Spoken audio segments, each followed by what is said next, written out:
Clerval then put the following letter into my hands. It was from my own Elizabeth. My dearest cousin, you have been ill, very ill, and even the constant letters of dear kind Henry are not sufficient to reassure me on your account. You are forbidden to write, to hold a pen, yet one word from you, dear Victor, is necessary to calm our apprehensions. For a long time I have thought that each post would bring this line, and my persuasions have restrained my uncle from undertaking a journey to Ingolstadt. I have prevented his encountering the inconveniences and perhaps dangers of so long a journey. Yet how often have I regretted not being able to perform it myself? I figure to myself that the task of attending on your sickbed has devolved on some mercenary old nurse who could never guess your wishes, nor minister to them with the care and affection of your poor cousin. Yet that is over now. Clerval writes that indeed you are getting better. I eagerly hope that you will confirm this intelligence soon in your own handwriting. Get well and return to us. You will find a happy, cheerful home and friends who love you dearly. Your father's health is vigorous, and he asks but to see you, but to be assured that you are well, and not a care will ever cloud his benevolent countenance. How pleased you would be to remark the improvement of our Ernest. He is now 16, and full of activity and spirit. He is desirous to be a true Swiss, and to enter into foreign service, but we cannot part with him, at least until his elder brother return to us. My uncle is not pleased with the idea of a military career in a distant country, but Ernest never had your powers of application. He looks upon study as an odious fetter. His time is spent in the open air, climbing the hills or rowing on the lake. I fear that he will become an idler unless we yield the point and permit him to enter on the profession which he has selected. Little alteration, except the growth of our dear children, has taken place since you left us. The blue lake and snow-clad mountains, they never change, and I think our placid home and our contented hearts are regulated by the same immutable laws. My trifling occupations take up my time and amuse me, and I am rewarded for any exertions by seeing none but happy, kind faces around me.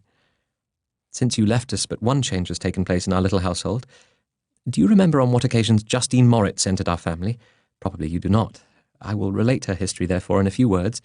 Madame Moritz, her mother, was a widow with 4 children, of whom Justine was the third. This girl had always been the favourite of her father, but through a strange perversity, her mother could not endure her, and after the death of Monsieur Moritz, treated her very ill. My aunt observed this, and when Justine was 12 years of age, prevailed on her mother to allow her to live at our house. The republican institutions of our country have produced simpler and happier manners than those which prevail in the great monarchies that surround it. Hence there is less distinction between the several classes of its inhabitants, and the lower orders, being neither so poor nor so despised, their manners are more refined and moral. A servant in Geneva does not mean the same thing as a servant in France and England. Justine, thus received in our family, learned the duties of a servant, a condition which, in our fortunate country, does not include the idea of ignorance and a sacrifice of the dignity of a human being. Justine, you may remember, was a great favourite of yours, and I recollect you once remarked that if you were in an ill humour, one glance from Justine could dissipate it, for the same reason that Ariosto gives concerning the beauty of Angelica. She looked so frank-hearted and happy. My aunt conceived a great attachment for her, by which she was induced to give her an education superior to that which she had first intended. This benefit was fully repaid. Justine was the most grateful little creature in the world. I do not mean that she made any professions. I never heard one pass her lips, but you could see by her eyes that she almost adored her protectress. Although her disposition was gay, and in many respects inconsiderate, yet she paid the greatest attention to every gesture of my aunt. She thought her the model of all excellence, and endeavoured to imitate her phraseology and manners, so that even now she often reminds me of her.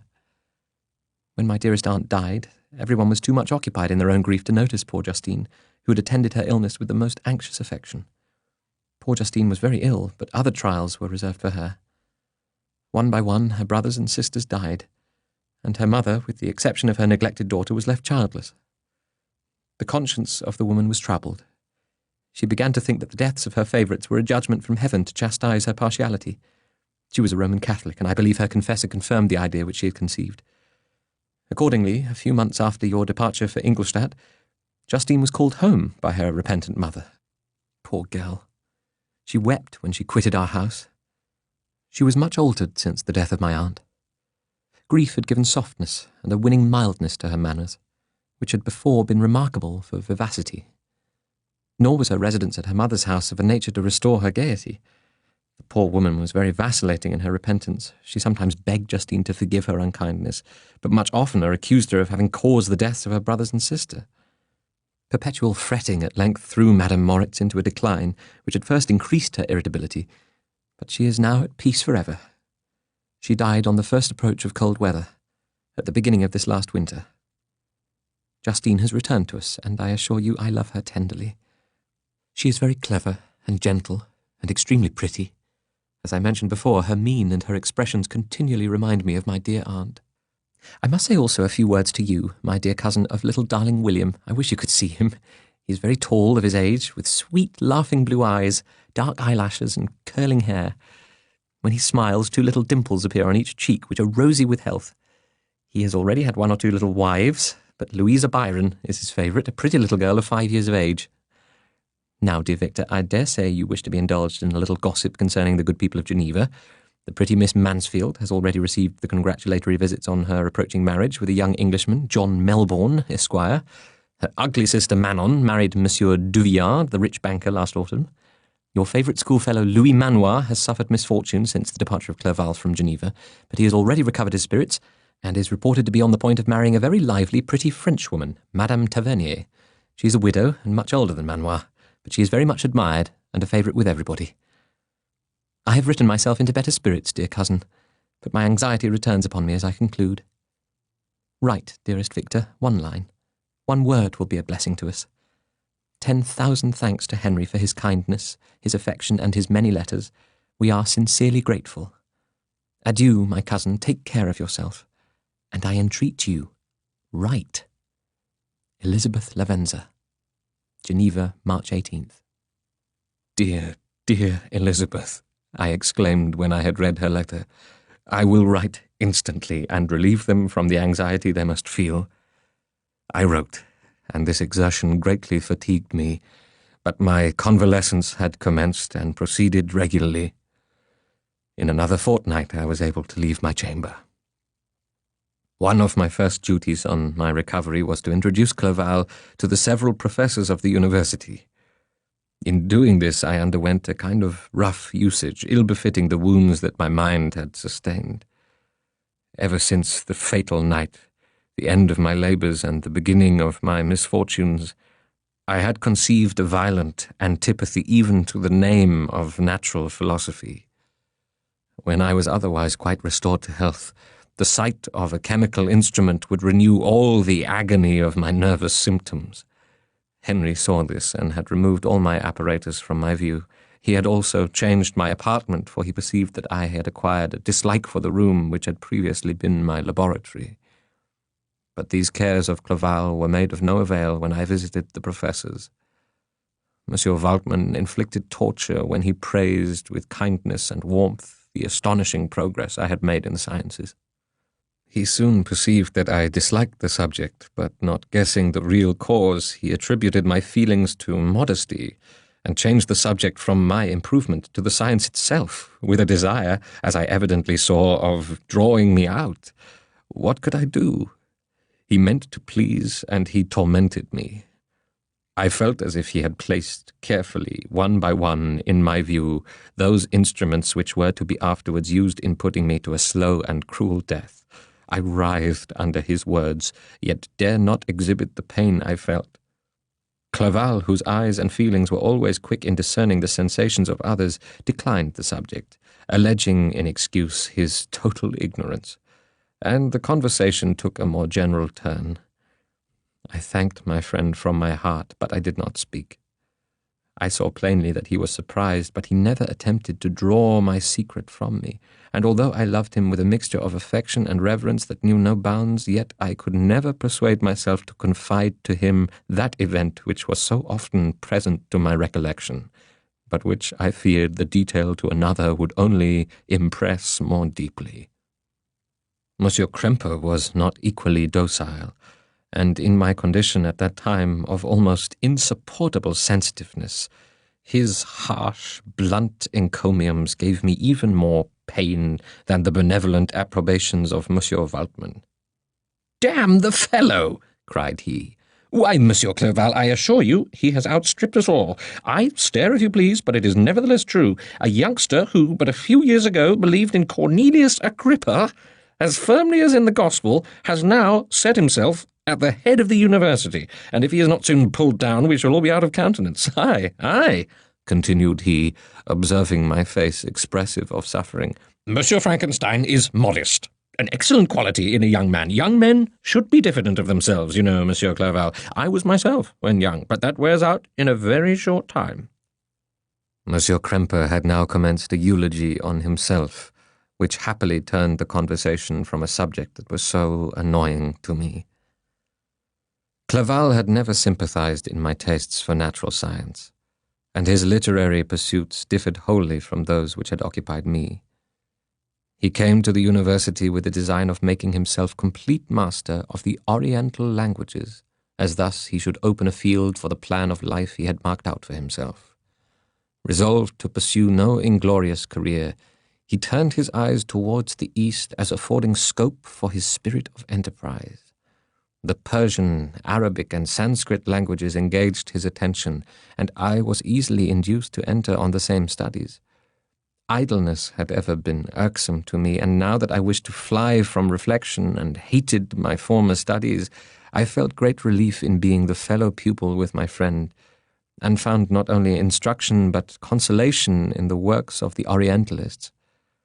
I did not, like him, attempt a critical knowledge of their dialects, for I did not contemplate making any other use of them than temporary amusement. I read merely to understand their meaning, and they well repaid my labours.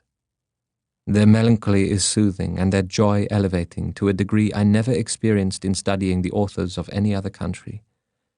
When you read their writings, life appears to consist in a warm sun and a garden of roses, in the smiles and frowns of a fair enemy, and the fire that consumes your own heart. How different from the manly and heroical poetry of Greece and Rome! Summer passed away in these occupations, and my return to Geneva was fixed for the latter end of autumn. But being delayed by several accidents, winter and snow arrived, the roads were deemed impassable, and my journey was retarded until the ensuing spring. I felt this delay very bitterly, for I longed to see my native town and my beloved friends. My return had only been delayed so long from an unwillingness to leave Clerval in a strange place before he had become acquainted with any of its inhabitants. The winter, however, was spent cheerfully, and although the spring was uncommonly late, when it came, its beauty compensated for its dilatoriness. The month of May had already commenced, and I expected the letter daily which was to fix the date of my departure, when Henry proposed a pedestrian tour in the environs of Ingolstadt, that I might bid a personal farewell to the country I had so long inhabited. I acceded with pleasure to this proposition. I was fond of exercise, and Clerval had always been my favourite companion in the rambles of this nature that I had taken among the scenes of my native country. We passed a fortnight in these perambulations. My health and spirits had long been restored, and they gained additional strength from the salubrious air I breathed, the natural incidents of our progress, and the conversation of my friend. Study had before secluded me from the intercourse of my fellow creatures and rendered me unsocial, but Clerval called forth the better feelings of my heart. He again taught me to love the aspect of nature and the cheerful faces of children. Excellent friend, how sincerely did you love me and endeavour to elevate my mind until it was on a level with your own. A selfish pursuit had cramped and narrowed me until your gentleness and affection warmed and opened my senses. I became the same happy creature who, a few years ago, loved and beloved by all, had no sorrow or care. When happy, inanimate nature had the power of bestowing on me the most delightful sensations. A serene sky and verdant fields filled me with ecstasy. The present season was indeed divine. The flowers of spring bloomed in the hedges, while those of summer were already in bud. I was undisturbed by thoughts which during the preceding year had pressed upon me, notwithstanding my endeavours to throw them off with an invincible burden. Henry rejoiced in my gaiety and sincerely sympathized in my feelings. He exerted himself to amuse me, while he expressed the sensations that filled his soul. The resources of his mind on this occasion were truly astonishing. His conversation was full of imagination, and very often, in imitation of the Persian and Arabic writers, he invented tales of wonderful fancy and passion. At other times, he repeated my favorite poems, or drew me into arguments which he supported with great ingenuity. We returned to our college on a Sunday afternoon. The peasants were dancing, and everyone we met appeared gay and happy. My own spirits were high, and I bounded along with feelings of unbridled joy and hilarity.